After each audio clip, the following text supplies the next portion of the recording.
right, good afternoon, everybody. Jason Zaleski here. Mike Wendlandt is right there, and seed selection show, seed reveal show. It's essentially a coach's show, is what this will turn out to be today, as we help to entertain you before the Super Bowl. So keep us on all the way till 5 o'clock. Kickoff is about 5:40. I can't remember for sure, but even still, watch it back during the game. If you're not a Chiefs or Eagles fan, why not? Yeah, that's me, by the way. Not on either. I've got a big show planned here today. I'm going to have to steal Mike's list here. Coaches that will be calling in today. Neilsville's John Gaier, Neenah's Andy Braunel, Athens' Kyncaide Keefe, Edgar's Tom McCarty, Iola Scandinavia, Joel Biadasz, Assumption's Ryan Klein, Spash's Kraig Terpstra, and Marshfield's Taylor Varsho, in that order scheduled. Subject to change, but that's the order today. We're going to talk to coaches about their playoff seed, and girls basketball playoffs is what we're here to talk about today. And before we get into the coach part of the show, again, Coach John Gaier, Neilsville Warriors, scheduled to call in at 3:15, so got about 13 minutes before Coach Gaier calls in. Want to talk about how the seeds happen and why your team got seeded where it did. The second year now, and it's technically the third year the WIAA has been running the formula, but the second year that it's been used is a mathematical formula. And the mathematical formula is heavy. It's weighted heavy on strength of schedule. And that's what's important to know. So schedule tough, and you will be rewarded is kind of the bottom line on how that works. But your opponent's winning percentage is number one. We already have somebody. Jeff Haynes wants an explanation. Edgar got the 2 over Athens. Jeff, I will explain it to you. I'm glad he's here. Glad he's asking because there is an explanation that I'm right in the middle of right now. So strength of schedule. Let's talk about what that means. The first part of strength of schedule is how many games did your opponents win and lose? That's the first part of it. And then of your opponents that you defeated, you get that extra bump again from that strength of schedule. So how many games did your opponents win and lose? And then the ones that you beat, how many did they win and lose? That's the meat of strength of schedule, is how that part works. The other portion, and a lesser portion, is your own win-loss percentage. Okay, so that's a smaller piece of the pie, but still an important piece of the pie. Here's what doesn't matter, Jeff, and others that are out there. One single game, or 2 single games, 3 single games. We're going to talk about Spash beating Wausau West and Marshfield 4 times, or 4-0 against West and Marshfield, and yet seated below. That's because the formula takes into account your entire season's worth of work. And so one game, it's a nice win that you had, but it's 1 of 22. Or in Spash's case, 4 of 22, but there were still 18 other games that had to be calculated. So if the score is 18-4, you lost. That's how it all comes down. So that's the formula. That's the strength of schedule. And so for Jeff, we'll just get right into it here before we talk about let Mike talk about his impressions on the seeds that were just released about an hour or so ago. Edgar. So you had Assumption is the 1, Edgar's the 2, and Athens is the 3. And here's what happened. Yes, Jeff, Athens beat Assumption, and they beat Edgar. That's true. Those were 2 of the 22 games. So, again, if the score is 20-2, the 20 wins won, or the 20 games have this much weight. Those 2 games have this much weight. So they factor into the entire thing. They don't get separated out into one item, or in this case, 2 items. Athens, of that group, Assumption, Edgar, and Athens, the strength of schedule went just like that. Assumption had the toughest opponent schedule.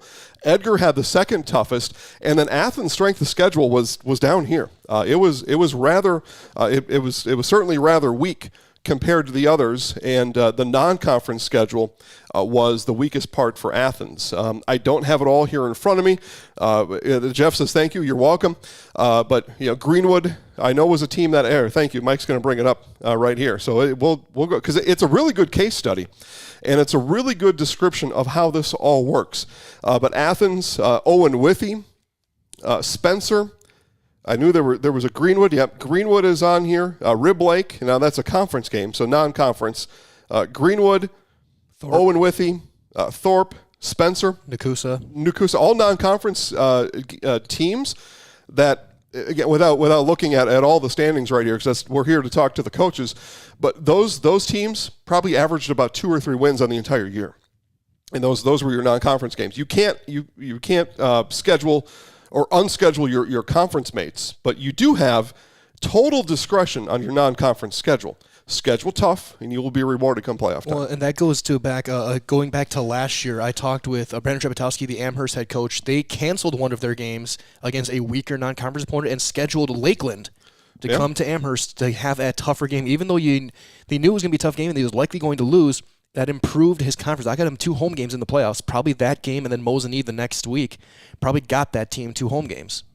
Yeah, and team Athens is another good example of that. Shawamigan, a conference mate, had decided after the first of the year they no longer wanted to play girls basketball. Athens hadn't yet played them. Athens may have a 4 seed attached to them if they carried Shawamigan's at that point, say 0-14 record. If they added that in, but as it turned out, they didn't have to factor Shawamigan's 0 in anything because they hadn't played Shawamigan yet, and they replaced Shawamigan with Somerset, who I think has got 15, 14, 15, 16 wins. So that's what you're talking about, Mike. Is if you get that opportunity, take it. Athletic directors, coaches all around have called. They've asked us these questions. One of them came to me and they said, wait a minute. I think what you're saying is no matter if we win or we lose, we should schedule teams we think are going to get 20 wins. Yeah.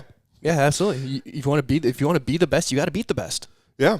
Yeah. And in this formula, the way that it works is you could take a loss like that, but you beat a team that finishes on seed day that they're 2-20. Even if you won, you're going to get whatever that win percentage is, 0.1. Right, point and one. How many times year after year have we seen teams that are 23-1, 22-2 that lose in the regional because they didn't play anyone? Whereas you have a team that's 14-8, 15-9, or whatever, and then they go and win state because they played that really tough. They go play the tournaments over winter break. They play those really tough non-conference games, and then they play in a tough conference. So it's one of those ones where I think it really factors in. Now, for Athens, I actually have a fairly high opinion of the Athens Blue Jays coming into the playoffs, and I don't think the 3 seed is going to bother them at all. Yeah, we were talking before we went on the air about what we think they can do. Yeah, and that Division 5 section is going to be a fun one to watch, as I've got the bracket right here. But number 1 seed Assumption, number 2 seed Edgar, number 3 seed Athens, and number 4 seed Iola Scandinavia. And Mike, wouldn't you know it, we talked to all 4 of those coaches today. They're all on there for this very reason. And then there's another potential conference champion at the 5 seed too. That's having a very good year in Almond Bancroft. Yep, and conference they can perhaps clinch on Thursday. Thank you. They need. Well, it depends on how, because their conference season is done. They're waiting on the Wild Rose results. Okay. Oh, got it. Okay. All right. Well, yeah. And so there you had a conference potential, probable, maybe, conference champ, Almond coming in at the 5. Now, that's the other thing to consider, too, is so let's back up. How did we get here? How did we get from coaches' meetings and seeds that way to computer math-based formula? The basketball coaches asked for it. The Coaches Association decides, and certainly helps to, but in some cases decides these things, and this was something that the Coaches Association voted in favor of. So more coaches than not said, yes, we'd rather do this than go to a seed meeting, and we go to a seed meeting where we're outmanned. I'm the lone representative of XYZ conference, and ABC conference over here has 6 coaches in this meeting, and they're gonna underseed me anyway. So I don't have any interest in that. I'd rather let the computer do it. And yep, that formula looks really nice, and let's go ahead and do that. So that's how we got here. I think that's important to say too, as far as how we got here. Coaches decided that this was the best path for their sport. Yeah, and that started back with football, right? Back a few years ago. That was, and I know there's a whole Stratford thing, but but it's exactly that. It's the conferences kind of banding together. Which, if you're a conference, if you have all the teams, why wouldn't you? At that point when you're doing manual seating, if you want you want as many home games as you can. Like it's just it makes sense. But now I think this will make things a little bit more fair for teams that may be underrepresented in their region or section. Yeah, what the seeds do is they allow, or what the formula does is it allows for teams that don't play each other, maybe don't even have any common opponents, to be graded equally. It takes bananas and oranges and apples and makes them all apples, or at least something that looks like an apple rather than a banana in that case. So we're making a smoothie. We're making a smoothie. Yeah. Well, not anymore, and then not anymore. We were making smoothies. Now we're just making apples. So, all right. Mike's going to give Coach John Gaier a call. And we're going to transition into our coach portion of the show. That's what everybody's here to hear from and to see us talk. Checking the comments here. Playoffs begin for the girls on Tuesday, February 21st. That's regional quarterfinal day. Regional semifinals continue on February 24th, and then regional finals are on Saturday, February 25th. That's across the board. A lot of those games you'll be able to watch live here on Zaleski Sports. Other games we'll have highlights of across the Zaleski Sports Network. So we're very much looking forward to playoffs beginning as Mike is going to get Coach Gaier loaded up here on the hotline, and we'll talk to Neillsville Warrior head coach John Gaier here in just a minute. I'm going to hit my button again, Mike. Go ahead and. Yep. Go ahead and do it again. You have to hold down on it. There you go. Give it another shot here. There we go. Got it all connected here. Michael put his headset back on, and as that happens, we'll bring into our seed reveal show Neillsville Warriors head coach John Gaier. Coach, thanks for calling in today. We do appreciate it. Yeah, I appreciate your time. Yeah, well, Coach, your Warriors are a perfect 22-0, and as a result, you have earned the benefit of being a number one seed. Talk about the season of work and the reward now that is a top seed in your playoff group. Well, that is certainly the reward that you're working for day by day, I guess, as you work to get better every day. And we've had some things fall into place for us. Really didn't know. We had a lot of people to replace from last year. So we came into the season wondering how quickly we would develop. But our kids have put in the work, and I'm really proud of them for being able to achieve not number one, 22-0 at this point, but hopefully being prepared to make a pretty deep run into the tournament if possible. You're ending the season playing some higher level competition. Picked up a win yesterday, right? Leona Wabeno. You got Bangor coming up, and then you'll have your conference crossover. You'll play the first place team from the West. I believe that's McDonald, if I have that right. That is correct. Yeah. Yeah. So tell us about upping the ante as it is here to end the season as you look towards the playoffs. Yeah, I'm not sure that was a great plan, but I hope we don't wear out. We wanted to play as good a competition as we possibly can, and these teams that we are playing and that we played in the conference and certainly our non-conference schedule have been a great challenge for us. Moving forward, these will be a great challenge for us, but having the bye is really important, I think, and allows us to play these tough games just prior to the tournament starting. So hopefully we can come out of those healthy and playing well and be ready to advance in the tournament. Again, talking to Neillsville Warriors girls basketball coach John Gaier. We think back, or if you would please think back to that first week of practice. Some of those practices ended with you and the girls gathering around talking about some season goals. How has, if you can remember back to that time, how has that kind of projection matched the reality of your season? Well, I think we've met a lot of them, and our number one goal is just get better every day at what we do, and our second goal is just try to do what we do better than the other team can do what they can do, and our kids have bought in and worked hard. We've got two really great seniors that have been super leaders for us.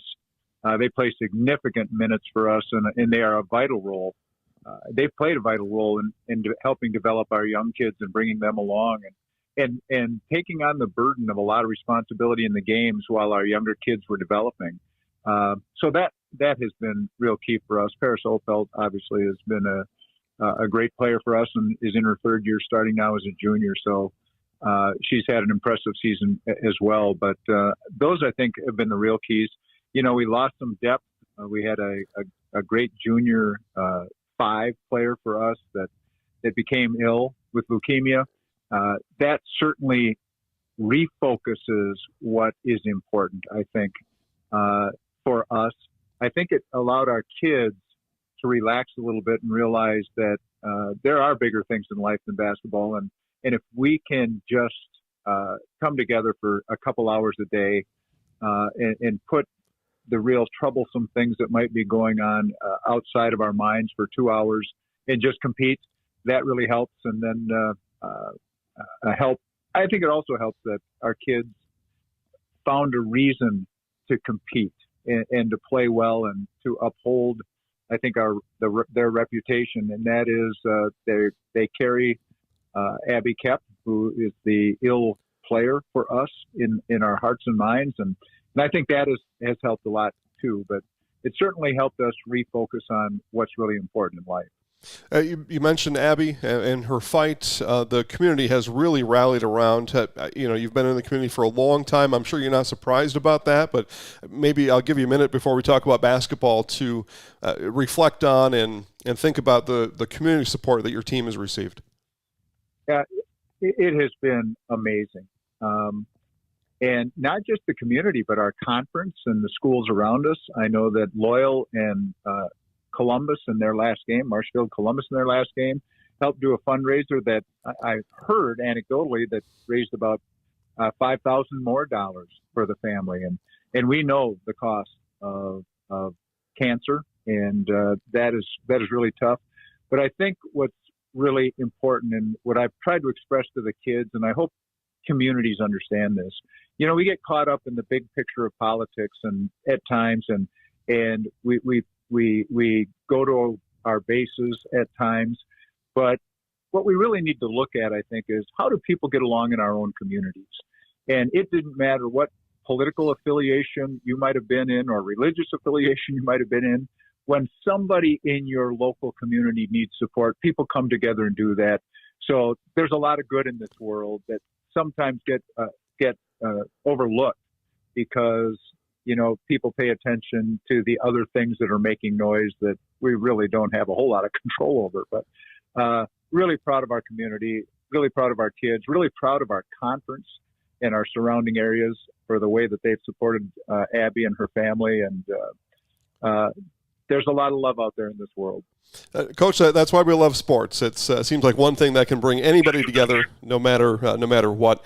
Talking to Neillsville Warriors basketball coach John Gaier, you mentioned a bye, and that's a good thing. That's part of the reward of the season and the effort that you and the girls have put in to this point in the season.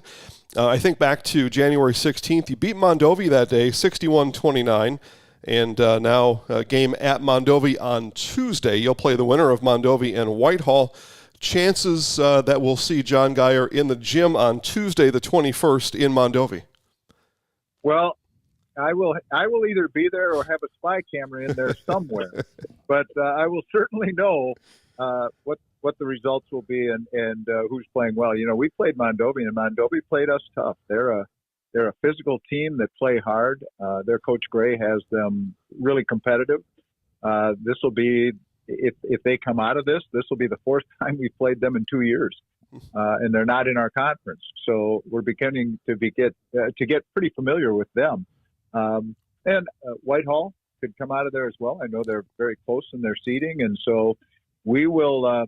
We'll again have a plan to try to do what we do better than other teams do what they do, but we will certainly have a scouting report well done before or after that game is concluded. Coach, I got Mike Wendlandt next to me. I know he's got a question for you today as well. Yeah, sure. Coach, you talked a lot about the continuity and just the bond this team has built through everything you guys have gone through this past year and also even going through into last year on that long playoff run as well. How big is it for you to see just how unified this team has been this year with everything happening, a long run last year, a lot of basketball played this year as well, and then also you saw the attitudes when you got your 500th win as well, that this team really cares about each other and about the coaching staff and the community around. How big is that for you to see that as a leader, that to see the team this strong together as one? Well, I think Abby has helped with that, but we've been blessed here that has been the case for a long time. I mean, one of the things we talk about right at the beginning of the season and every season, and with all the kids that have ever been through our program, is this will be the most enjoyable sports opportunity that you'll be involved in, and that is high school sports. You know, I've been fortunate enough to play in college, so I know what that experience is like. We've had kids that have gone to college and play, but it's not like you're playing for your hometown community with the kids you grew up with the whole community supporting you. You know, you can play in some empty places in college without any familiar faces in the crowd, depending on where you happen to be playing at a certain night. So the community that surrounds a team, I think, helps that. And hopefully these kids develop lifelong friendships and look back and think, this was really a great experience, and I wouldn't have changed anything. The Neillsville Warriors are 22-0. They begin playoff action on Friday, February 24th at home. 2 chances to see these Warriors on Tuesday. Do I have that right, Coach, against Bangor? Thursday. Thursday, thank you. Thursday. And then the Clover Belt crossover, I'm being told, is held in your gym, and get a chance to watch Neillsville on Saturday. Coach, best of luck the rest of the way. I appreciate it. And thank you all. Thank you for all your coverage. It really matters to folks. Yeah, thanks, Coach. We appreciate you calling in. Thank you.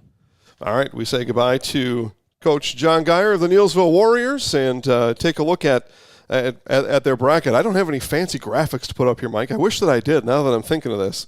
Next year, we'll get a little fancier maybe. But, Neillsville, the 1 seed, I mentioned a couple times, they're 22-0. They'll take on the winner of Mondovi, the host 8 seed, and the road Whitehall squad, that is the 9 seed. Those games are on Tuesday.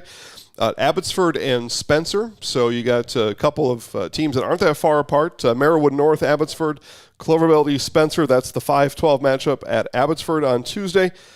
Colby goes to Regis. That's the 6-11. Regis being the 6 seed. Augusta, the 7, is at Spring Valley, the 10. That's opening round in that corner of the bracket where Neil, did I have that wrong? They go to Augustus. I'm sorry. Yep, Spring Valley, number 10, Spring Valley at number 7, Augusta. The 4 seed is Osseo Fairchild. The 3 is Durand, Arkansas. And then the 2 seed, the Fall Creek Crickets.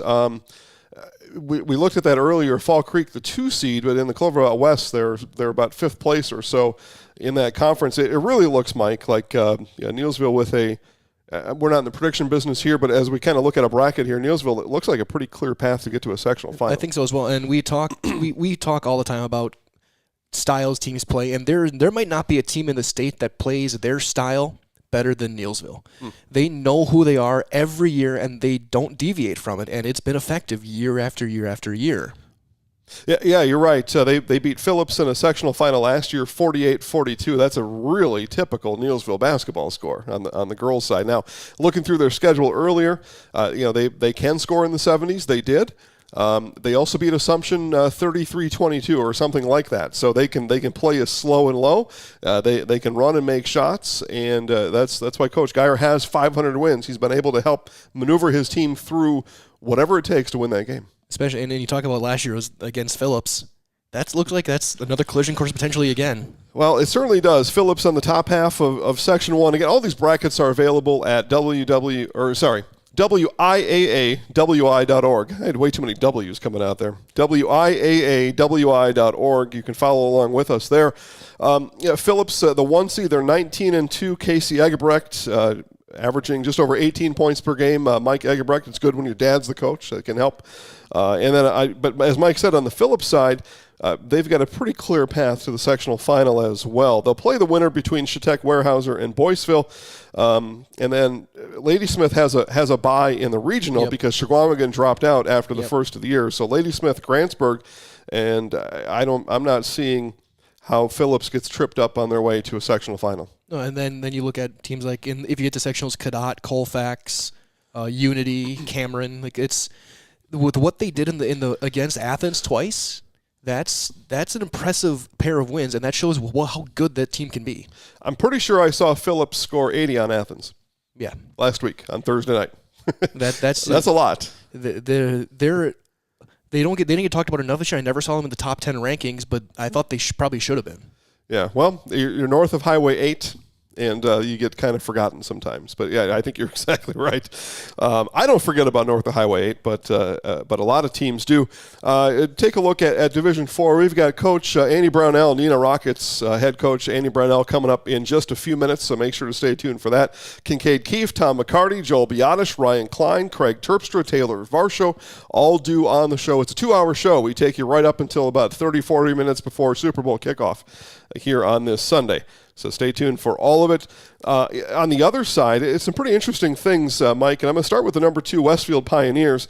Carly Drew, as a sophomore, hit a game winner that you called in a sectional final last year, and she's back at it again this year, scoring almost 21 points a game. The Pioneers are 22-1. Almost threw up my voice with that shot last year. That was over in Wapaka, right in my neck of the woods, and I sounded like Doc Rivers for about 3 days afterwards. That was an incredible. She caught it, turned around, and threw it. And it was a great game. Westfield Bonduel last year. That was an incredible sectional final. And Westfield, they're right back at it this year. I saw them. They came to Amherst and played this year. And Drew had another really nice game. I talked to her. She was our highlight house player of the game after that game. Mm-hmm. That team they can run. They can run. They can shoot. They're never going to be out of a game. They can fall behind 20 in the first half. They're never out of it. On the other side of the bracket from Neilsville, so and Phillips for that matter. Auburndale also on the Westfield side. Auburndale, though, will have to battle, it looks like, through a very beefy St. Mary Catholic Zephyrs squad, scoring a lot of points, 21-1.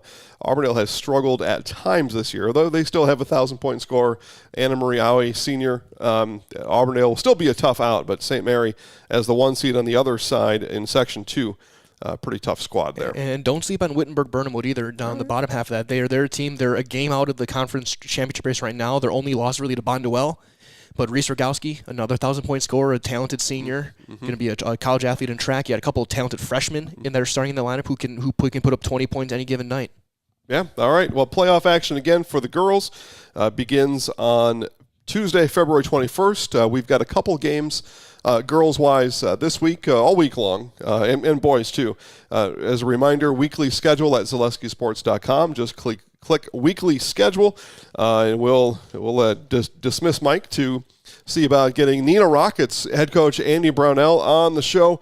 Coach Braunel has got his Nina Rockets out to a number 1 seed, and I'll tell you, I'm not sure if Nina's not the best team in the in Division I. I know Kettle Moraine is out there. Germantown still got a pretty good team, but Nina playing really well. They roughed up Hortonville on Friday night in what amounted to a conference championship game. So congratulations to Nina, conference champions. 67-47 took care of Hortonville over on Friday night. In a game that they had to win brounce. It's a win and you're conference champs, and it's a loser and you're not. As it looks like Mike has been successful at getting Coach Braunel on the phone. Now we'll see if we can be successful getting it logged into here. I don't know why I had troubles with that last time, and it looks like. Let's do it again here, Mike. I'm going to shut this off, turn that back on. I don't know why the mixer is doing that to us, but yeah, go ahead. Just a matter of Mike and I getting on the same page here, I think. Getting Coach Braunel. There, let me take a look here. Oh, okay.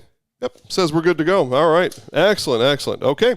Well, with that being said, we will bring Nina Rockets head coach Andy Braunel onto the show. Coach, thanks for joining us this afternoon. You are the 1 seed in your section. Thoughts on that? First off, thanks for having me on. I appreciate it. Very happy for our girls. This was definitely a hard-fought season, and lost a couple key kids before with injury. So very happy that we were able to battle through the tough schedule and earn that number 1 seed. And along the way, conference champions. I don't know if you followed along with the math, or at least followed along like we do on the seed math. But the way that it broke down behind the scenes, a loss on Friday, not only would you not have been conference champs, or at least sole top of the heap conference champions, you probably would have drifted down to the 3 seed where Hortonville sits now. So how important was that game for you? What did you tell the girls coming into Friday night against Hortonville? We've kind of taken a different approach to this year, and we've maybe outside of one time all season, we didn't talk about a record all year long. It was simply a focus on getting better, improving each week, taking what we did well and really trying to build off of that, and what didn't we do well, what do we need to address. So the focus really going into the Hortonville game with that mindset was, hey, we got off to a god-awful start when we played Hortonville the first time. And when we played them on the 31st, it was a phenomenal atmosphere at Hortonville High School. I mean, that was standing room only, people standing 3 deep along the sidelines, and we were down 0-13 after the first 5 minutes. So, when the game goes to overtime and lose by 1, that 0-13 start, it may have factored into that a little bit. So the mindset there was simply, hey, this is going to be a great environment, doubleheader with the boys.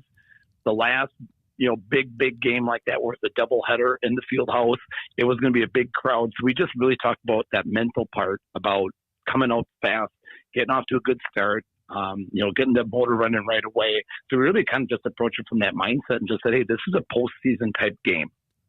So we want to get ourselves ready for the postseason. What a great opportunity to do that on Friday at our place. Talking to Neenah Rockets head coach Andy Braunel. So you get a big win like that, big motivation. How can you help the girls carry that through to what'll be a playoff game on the 24th? I'm sure you wish you could have started the playoffs tomorrow, but you're gonna have to let that momentum carry you now for a while. How will you be able to do that?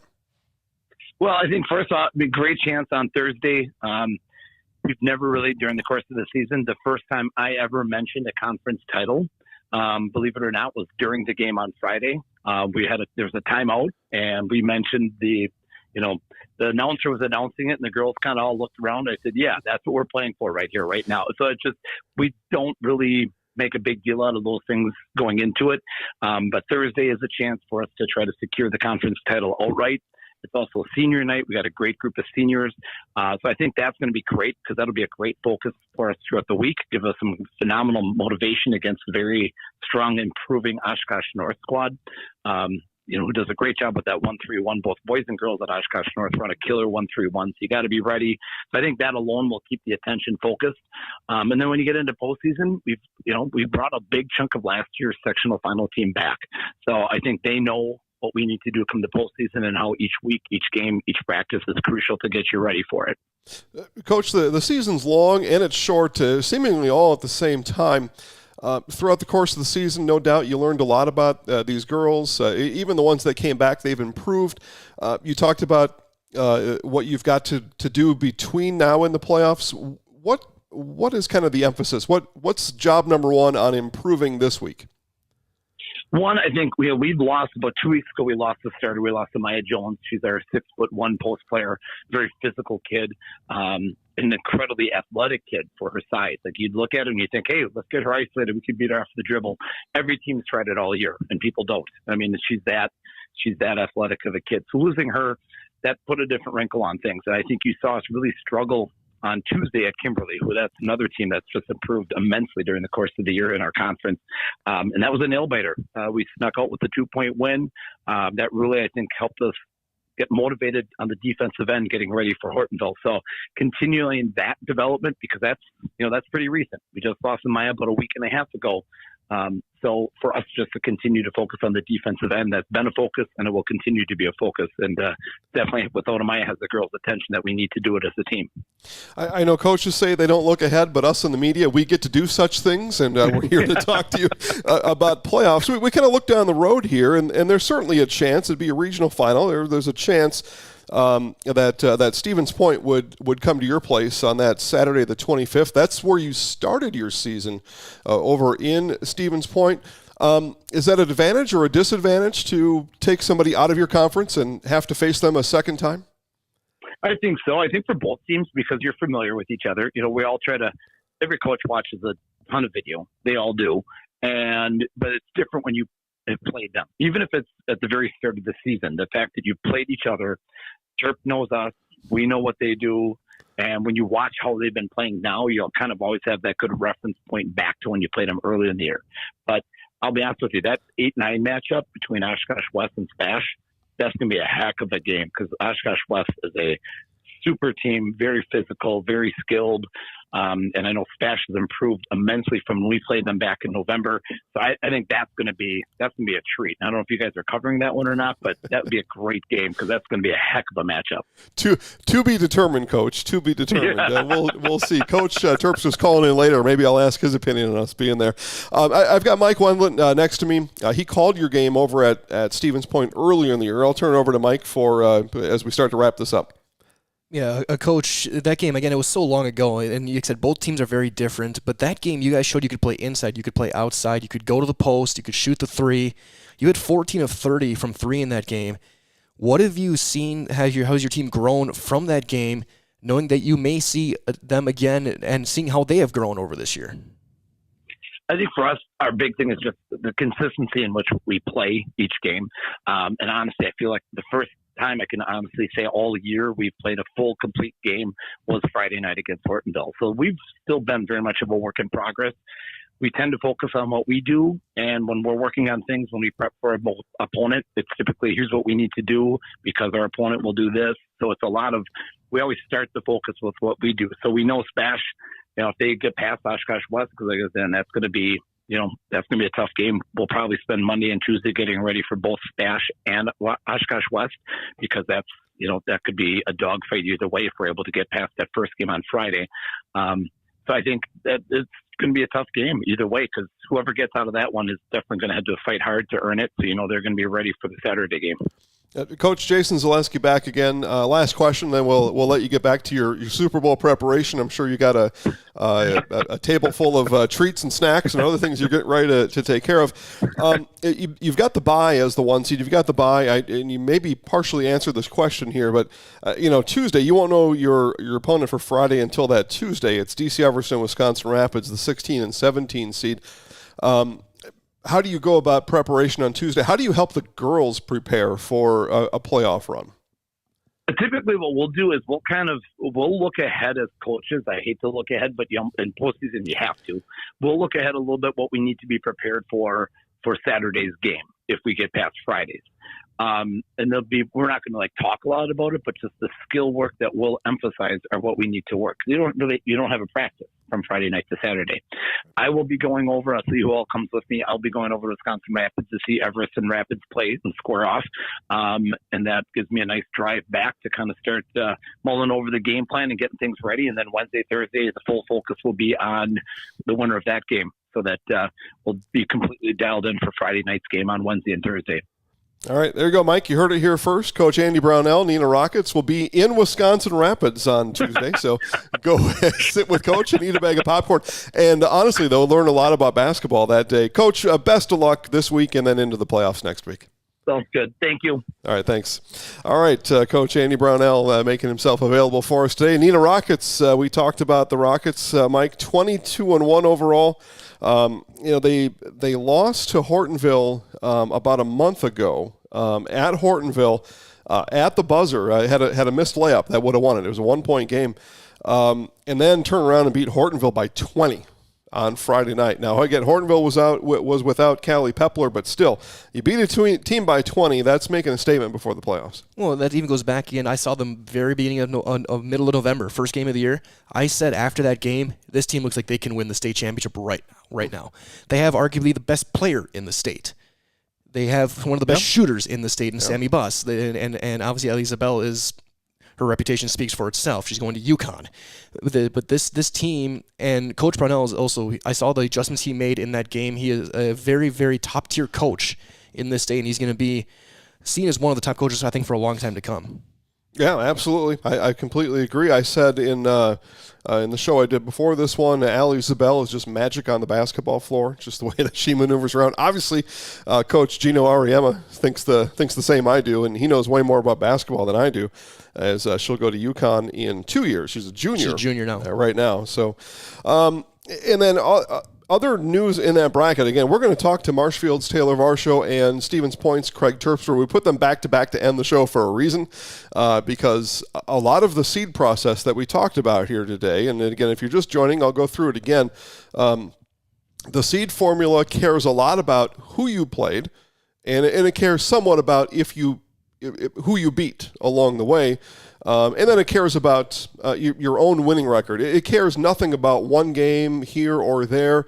It wants to look at, and it does look at, all 20 to 22 games that you've played.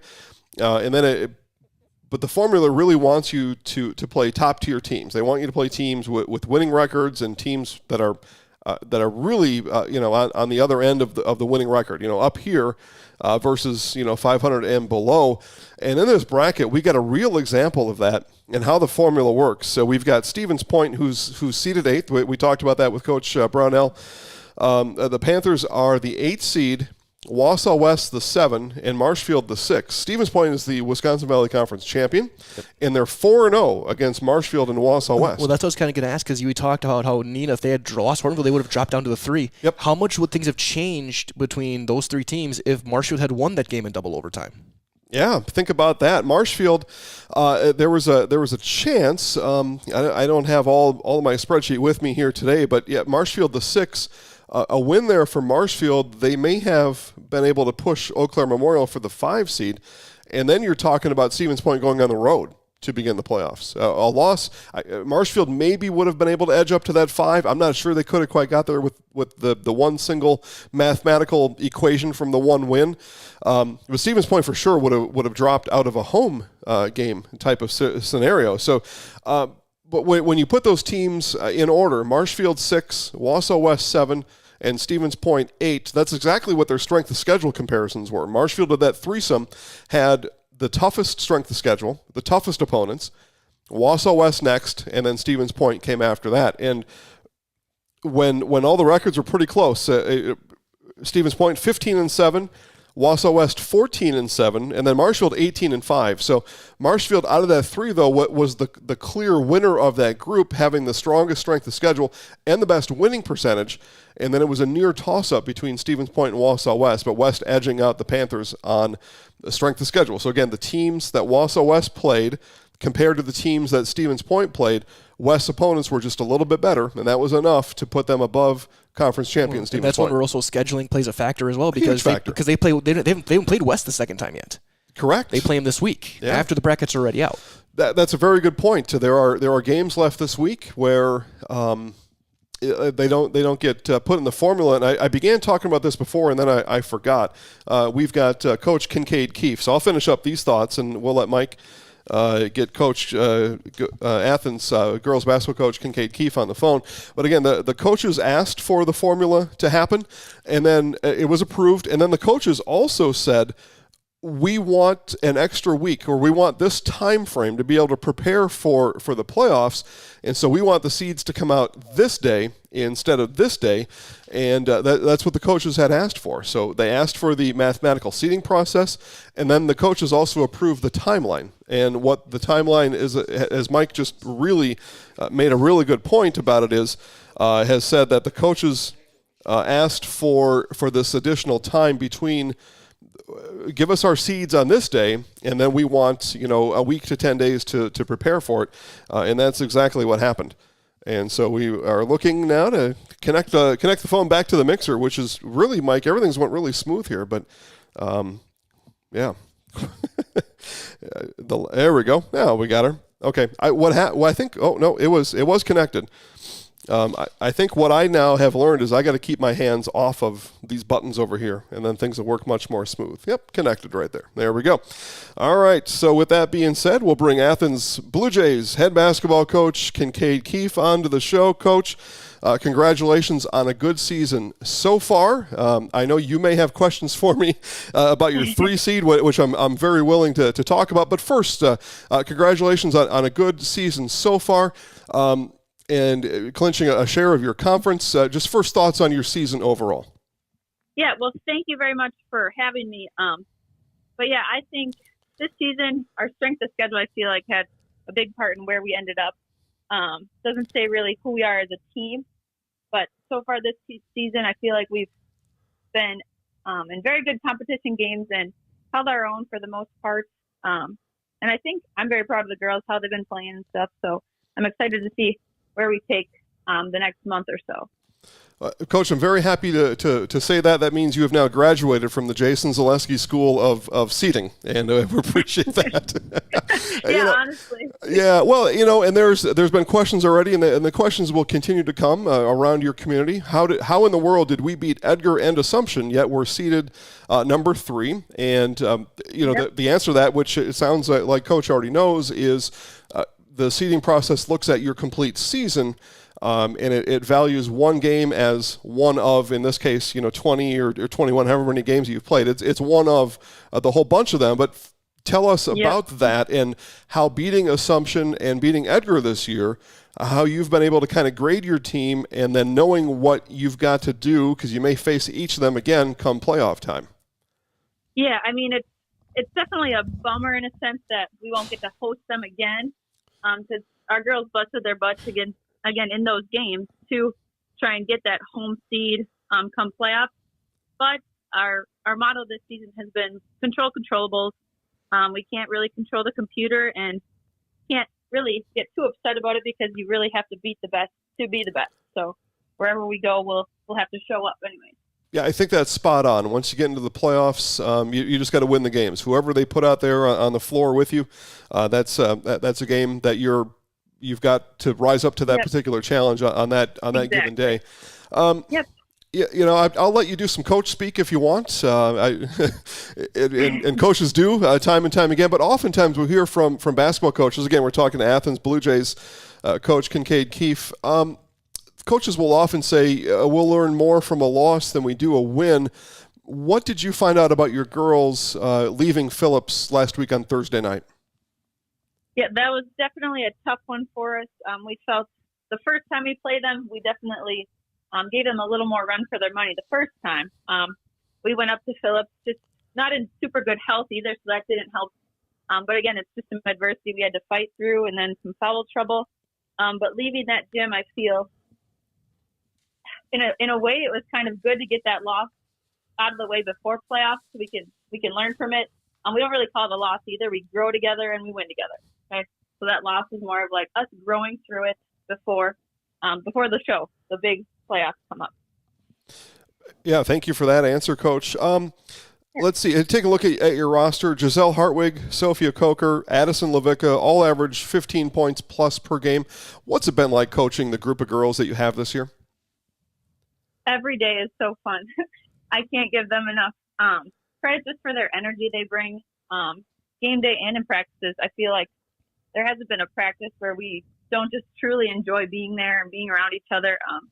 And it's been very helpful that we're drama-free, excited to be there. Just the passion for basketball in general has been very, very good for not just those 3 girls, but I'd say our program as a whole, our whole 18 girls. It just really makes it easy to be there every day as a coach, knowing that they're there and excited to be there too. I think I've asked you this in a post game before, but I'll ask you again now with a different audience checking in here and listening to our comments with Athens Blue Jays coach Kyncaide Keefe. A lot of those girls went to state in volleyball. How have they been able to impart that knowledge on the rest of the team? And then what about that kind of an experience can help now in this playoff season? Yeah, I think it definitely is a confidence booster, which this group of girls definitely needs. I mean, I feel like people all around know their potential, but they truly don't know their own potential. So just going to state volleyball and even the fans around them, knowing what they can do, and those girls being able to go to state and give a good run for a potential ball, just having that little confidence boost tells them that they can compete at that level pretty much in every sport. So it's definitely nice that they have it under their belt coming into this basketball season. Athens, the 3 seed come playoff time. Playoffs for Athens begins on Tuesday, February 21st. Sometimes, Coach, you need a little prep time to get ready for that first round opponent, but here's the 14 seed Rib Lake, a team that you know. How does that change anything come playoff time? I mean, we definitely know Rib Lake. I mean, this will be the 3rd time we see them this year, and they always give us their best too. So, again, we have to show up no matter who we play or where we play, and be in our best mindset and play our best game from here on out. And then lastly, before the playoffs start, we've got a week yet of practice and games. This week, what's some of the fine tuning? I know you and I have talked about free throws before, but what's some of the fine tuning that needs to happen as playoffs come and you need to get ready to step on the playoff floor against Rib Lake? Yeah, I mean, definitely those free throws, because you can win or lose games at that free throw line if we're not making them. But still, just those turnovers. We've been struggling with that the last few years, and even this season, just not where we should be with those turnovers, and just us trying to do too much with the ball, making silly passes. So definitely us controlling us and being a little more disciplined on that offensive end. Well, Coach, we really appreciate your time today. Best of luck come playoff time. Word of the wise, we're going to hang up with you, and we'll have Edgar's Tom McCarty on next. So Coach may even want to hang up and listen to that one. Coach, thanks for the time today. We really appreciate it. Yes, thank you very much. All right, that was Athens Blue Jays head coach Kyncaide Keefe. As again, the Blue Jays are 20-3 overall, picked up the third loss over at Phillips on Thursday night, but a really strong group as it will bring Mike back in here. I know you've been able to, from afar, see the Blue Jays, but Phillips had the 80-point outburst against them, but Athens is capable of scoring in big numbers too. Absolutely, and then the best thing for me from that loss is they bounced back 2 days later, went to Auburndale, a solid team, a very good team in their own right, and then went and won a close 5-point game. So they show that they can bounce back really well. Yeah, I said Thursday a couple times. Tuesday. They were at Phillips. And then and what a 3-game stretch: Assumption, Phillips, and Auburndale back to back to back. And they go 2 of 3. That's it's pretty remarkable. And a week before that was Somerset. Yeah, right. A team that's the replacement for Shagwamigan was that one. So, I feel kind of bad. I didn't ask Coach about her win at Auburndale. Son of a gun. That one just skipped my mind there. But it's a tough bracket. And again, it's why we have all 4 top seeds. We've got all four coaches coming on. Assumption's Ryan Klein. Edgar's Tom McCarty is coming up here in just a couple minutes. Iola Scandinavia's Joel Biadasz. The bracket is tough. You would suspect whoever comes out of that, at the very least, Mike's going to be battle tested. For sure. And then even looking forward, one of the teams in the bottom half then would be like a team like Wabena, who these teams have seen over the years as well. So this side of that section is going to be unbelievably tough. Yep, and that's why it's fun. Again, playoff action in Division 5. And these brackets, WIAAWI.org. You can follow along with us there. In Division 5, playoffs begin on Tuesday, February 21st. That's quarterfinal action. So 3 games in regionals in Division 5 or some of the other divisions, depending on buys and such. Tuesday, Friday, Saturday. Yeah, but the other thing, we haven't talked about this a lot. I know Coach Braunel mentioned this just a bit ago. We may ask Coach McCarty coming up here, but that tight turnaround, Friday and then Saturday. You got your regional final Friday, and then the final Saturday.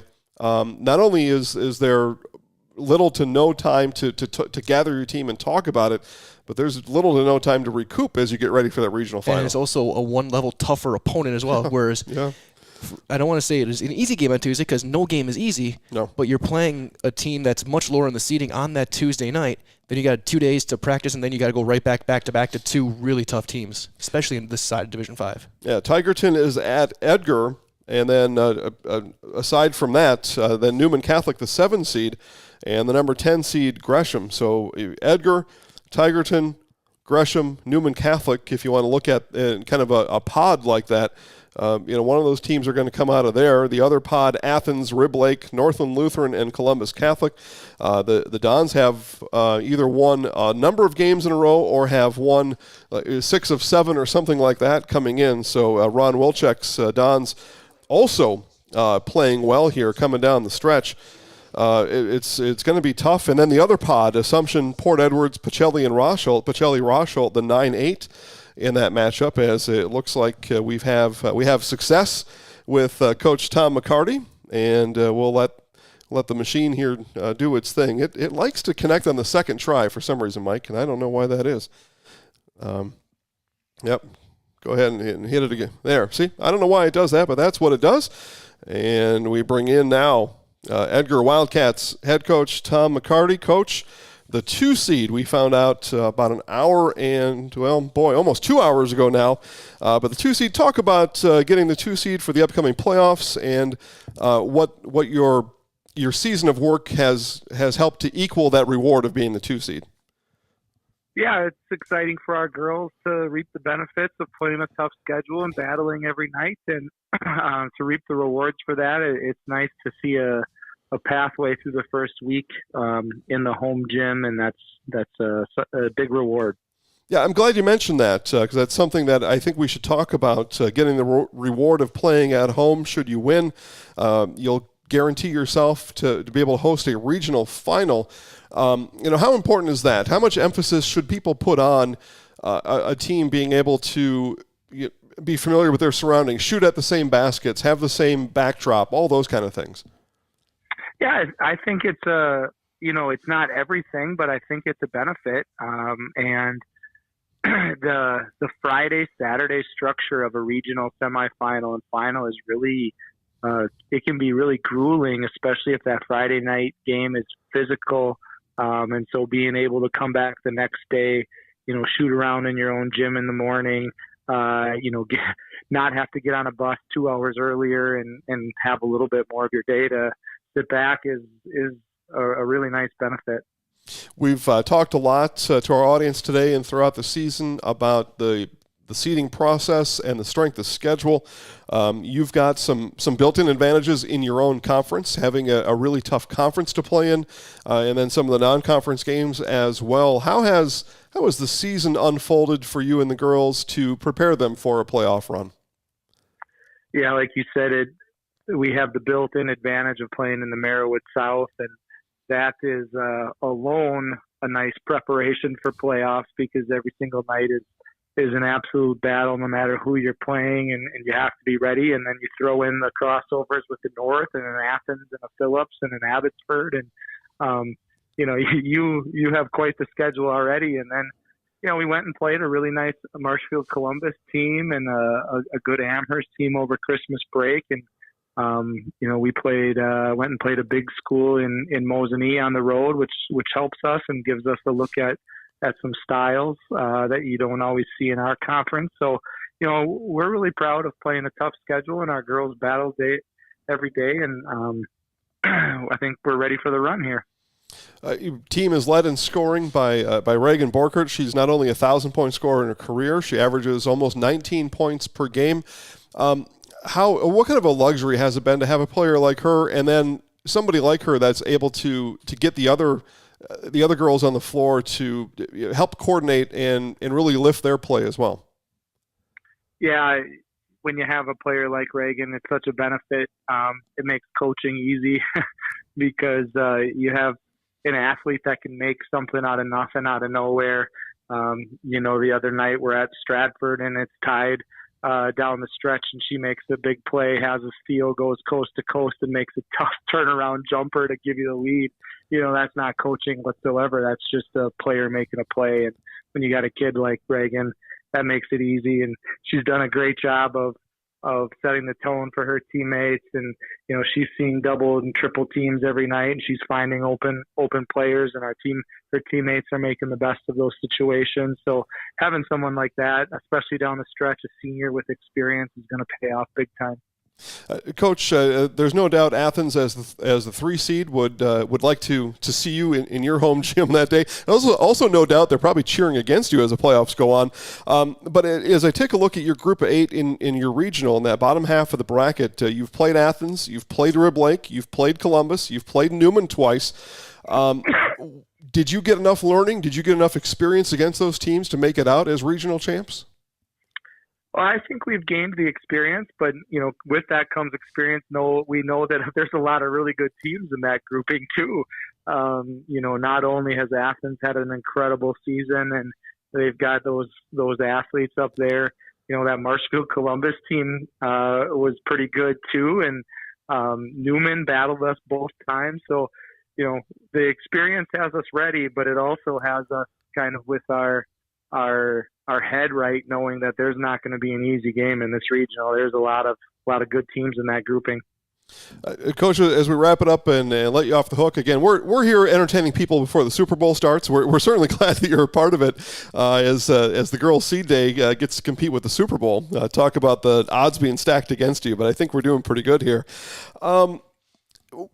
I think maybe we've talked about this before, maybe in a post game or something like that, but the season accomplishments and the individual accomplishments are good. When you began the season, you took a look at how this thing might unfold. Talk about the anticipation of the season versus the reality. How would you grade your team this year?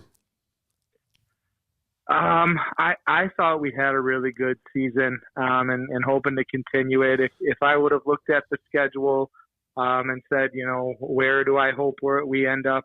I thought this would be a pretty good scenario. I think there's always like the perfect scenario that if everything goes your way, maybe you finish a little bit better. We certainly are far away from the worst case scenario. We're pretty happy with the way we played. And like I said, with our schedule, you have to be ready day in and day out. And that consistency is tough to learn, but I think we're learning it. So when I look back and reflect where we're at now versus where I thought we would be, if you would have told me we would have a 2 seed in a sectional as strong as ours, I'd be pretty happy. Well, Coach, congratulations on everything so far. I know you've got a game on Monday and then another on Thursday, and then a little bit of the break. Good luck this week, and good luck heading into the playoffs. Thanks a lot, and thanks for having me and doing the show. It's a lot of fun to listen to. You're welcome. Thanks, Coach. That was Edgar Wildcats head coach Tom McCarty as coach, and his number 2 seed Edgar Wildcats look to face the Tigers on Tuesday, the 21st. So, Mike, it's a 2 and a 15. So, there's no let up. You still got to head out on the floor to play, but talk to Coach. They're going to have a tough one against Auburndale. That's a nice playoff prep game. You just don't want to go into that Tuesday, I wouldn't think anyway, go into that one off of, kind of this level against Auburndale, and you try not to dip down. You want to keep things going and then escalate heading in the playoffs. Well, the thing I think is going to help them the most is that they're now at home through at least the next 2 weeks, because these 2 games this week are both at home. And we've seen the last couple of years how electric that Edgar atmosphere can be. That gym will be shaking if it gets to a regional final against Athens. Both those fan bases are going to be there, and that's going to be as another standing room only type of environment. And again, with both teams with that quick one-night turnaround, how much do matchups and how they match up with each other play? Because a super athletic team like Athens, Edgar, very fundamental, very physical. They can really handle anything that you send against them. But with that quick turnaround, how will either team handle the game before going into that Saturday? Yeah, and as we talked about, I think I said it to Nina's Andy Braunel, but on this side, we get to speculate and we get to project.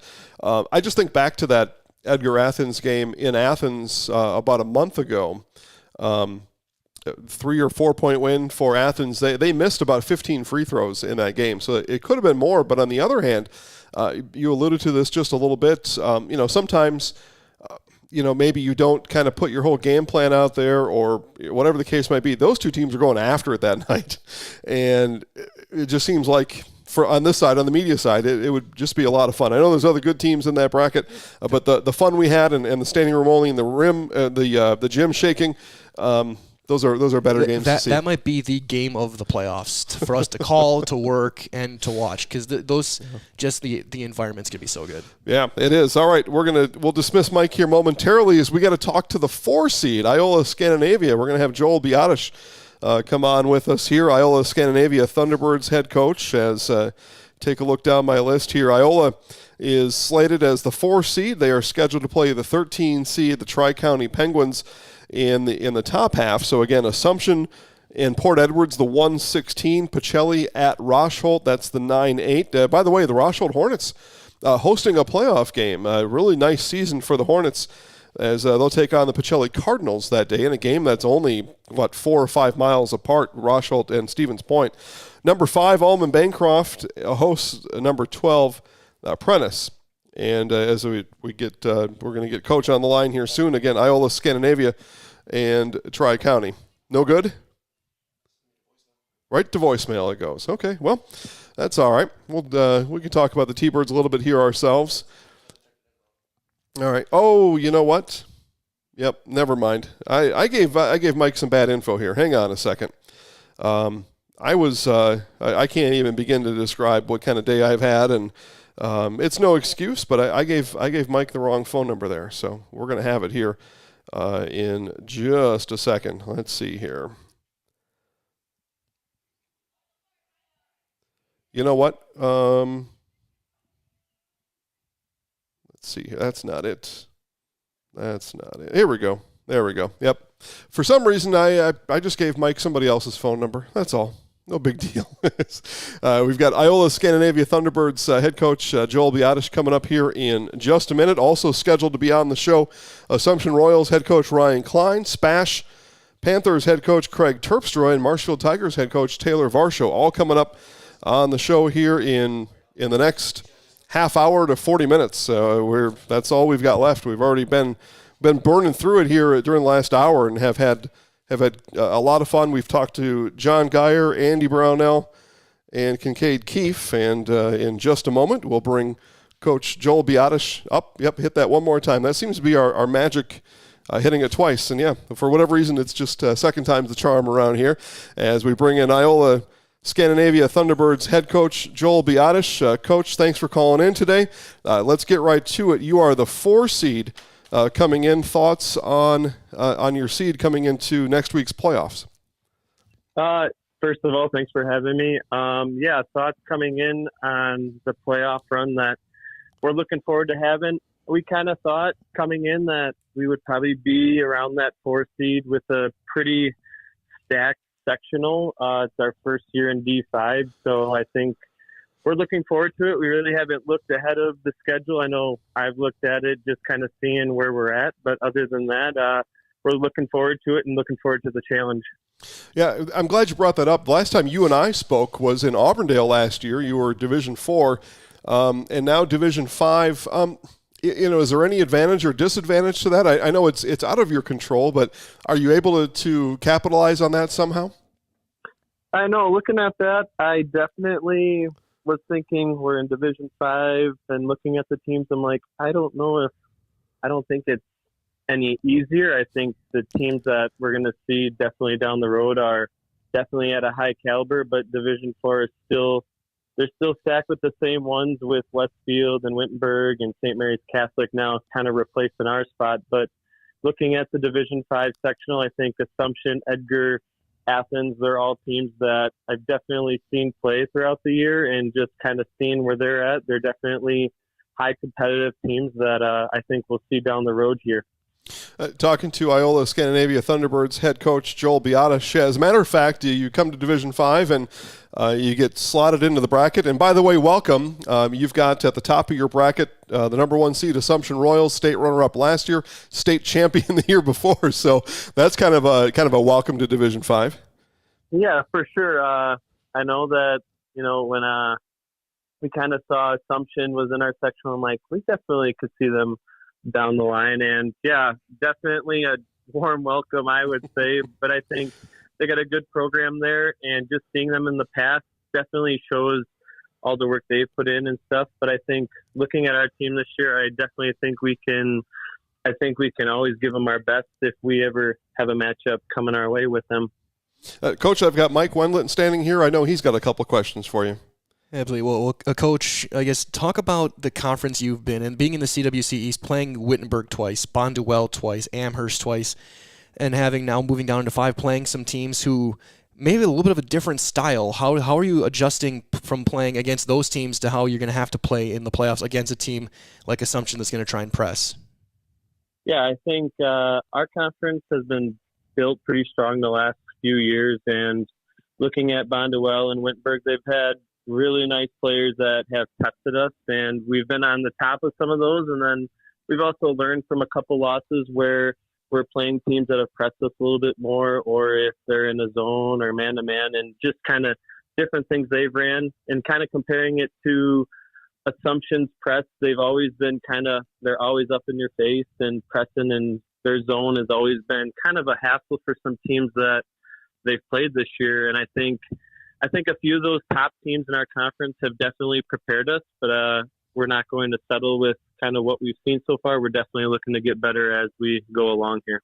And how much does experience play into that? With this team, you got 3 multi-year starters who are very key players in Maddie Muck, Jalen Severson, Lillian Foos, who have been in these type of games before, been in this scenario. How big is it for you to have those 3 especially really kind of lead the way for the Thunderbirds? it's a big role that they have filled, whether they really wanted the role for the last 3 years or if it kind of fell into the experience that they've been put in. It's definitely huge for our team. The leadership that we've showed along the season has helped some of the younger ones that have been kind of getting minutes here and there. And I think it's set our team up to kind of play the way we need to play, control what we need to control, and having that leadership has brought us to this point, and we hope to just keep it going and keep peaking towards the right moment as tournaments start in a couple weeks. And Coach, now with a couple of games still left going forward, a couple really tough ones as well, Varsho and Braunel going forward. How are you going to try and take those games heading into the playoffs, knowing you're going to have up to 3 games in 5 days in the regional following a couple of really tough ones this week?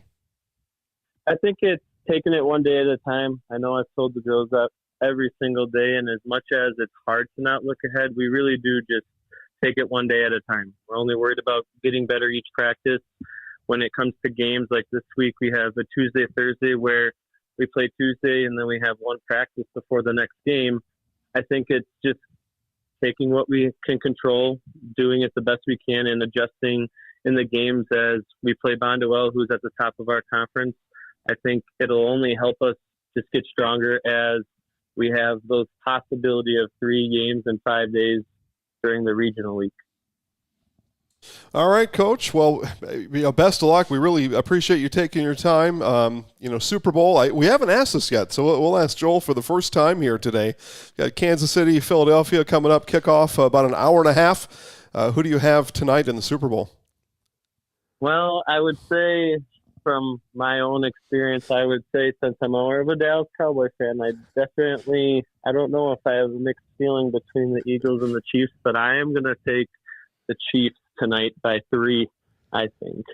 Coach, you and I are the same. Cowboys fans will unite, and we will cheer for the Chiefs here tonight. Really appreciate the time. Best of luck. Playoffs begin for the Iola Scandinavia Thunderbirds on Tuesday, the 21st. It's at home against Troy County. Coach, best of luck. Thank you very much. You're welcome. All right, Coach Joel Biadasz of the Iola Scandinavia Thunderbirds as they will begin playoff play, as I said, as the 4 seed. And Mike, we've talked to almost the top 4 here. We've got one left. It's the number 1 seed, Assumption. We'll get Coach Klein on in just a minute. But we've talked to Tom McCarty of Edgar, Kyncaide Keefe of Athens, and now Joel Biadasz of Iola Scandinavia. These top 4 teams obviously are the favorites to advance. And all 4, or the 3 that we've talked to so far, coaches seem like they're primed and have their what I want to say here, just have their teams ready to go. Oh, yeah, bring you up. There you go. I agree. But I also think Iola Scandinavia probably has the toughest road of those 4 because not only do they get by Tri-County, then they got to play Almond. Almond's probably going to, right now, they're clinched a share of the South, so they're conference champion. And then you look at Assumption. Then you get through that. If you get by Assumption, then you're looking at Athens or Edgar. Then you're looking at Wabino. Right. This is welcome to Division 5. This is your welcome to the show moment. Man, oh man, yeah. And we saw them beat Auburndale last year in it must have been a regional final, right? You may have called a sectional semi, or somebody did over there. Boy, last year seems like so far away, but sometimes you think, okay, I'm in this division and I'm going, to this division. Things are going to be more difficult, more easy. That's not completely the case. And again, Coach Biadasz and his T-Birds, I think, have walked straight into a meat grinder of a bracket, and we haven't even really talked about the Assumption Royals yet, although Mike is going to do his best to get Coach Ryan Klein of the Assumption Royals on the phone with us here today. Also got Coach Kraig Terpstra and Taylor Varsho coming up, Wisconsin Valley coaches. We'll talk to each coach about their game on Friday against each other. And Stevens Point, the Panthers are Wisconsin Valley Conference champions in 2023, so congratulations to them.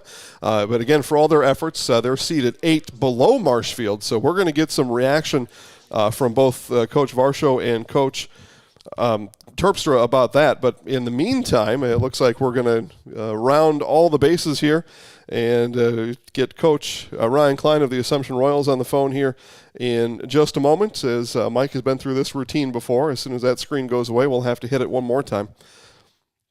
And then somebody's going to have to explain to me why that is. Why we got to touch the button twice? It's really the craziest thing to look at.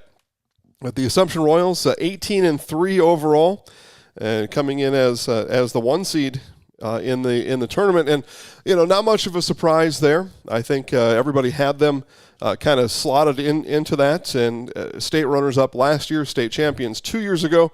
And as I say all that, we'll bring into the show Assumption Royals head basketball coach Ryan Klein. Coach, congratulations! You're the 1 seed. Tell us about that reward on a season's worth of work so far.